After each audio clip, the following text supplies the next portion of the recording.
పోసాని కృష్ణమురళి సినీ నటుడు, దర్శకుడు, రచయిత. ఇవి పోసాని కృష్ణమురళికి ఉన్నటువంటి నేమ్స్ అనుకోవచ్చు. అయితే ఇంకొక పేరు ఎక్కువగా వినపడేది సైకో పోసాని కృష్ణమురళి.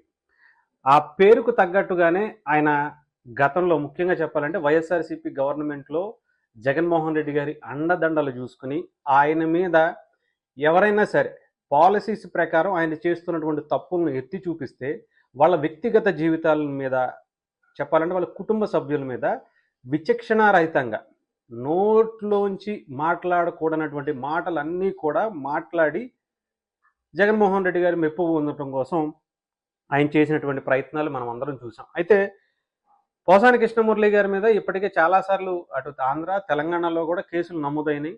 ముఖ్యంగా ఆయన అప్పుడు వ్యాఖ్యలు చేసినప్పుడే.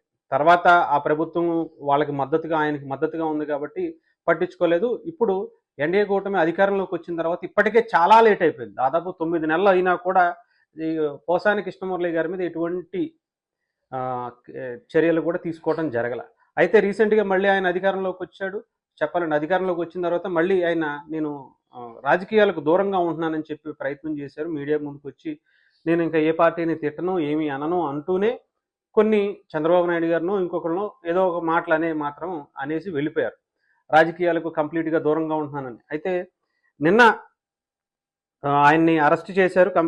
అటు వైఎస్ఆర్సీపీ నాయకుడు అనుకోవచ్చు, ఆయన వైఎస్ఆర్సీపీ మద్దతుదారుడు అనుకోవచ్చు, లేదంటే ఇప్పుడు రాజకీయాలకు దూరంగా ఉన్నాడు కాబట్టి మాజీ అని అనుకోవచ్చు. ఇకపోతే ఆయన్ని అరెస్ట్ చేశారు.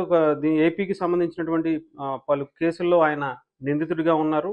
ఈ నేపథ్యంలో ఆయన ఇంటికి వెళ్ళి పక్కన విజువల్స్ కూడా చూసుకోవచ్చు మనం. అంటే ఆయన ఇంటికి వెళ్ళి నోటీసులు ఇచ్చి అరెస్ట్ చేయడాన్ని కూడా చూసుకోవచ్చు. ఆయన కొంత డ్రామా క్రియేట్ చేసే ప్రయత్నం చేశారు.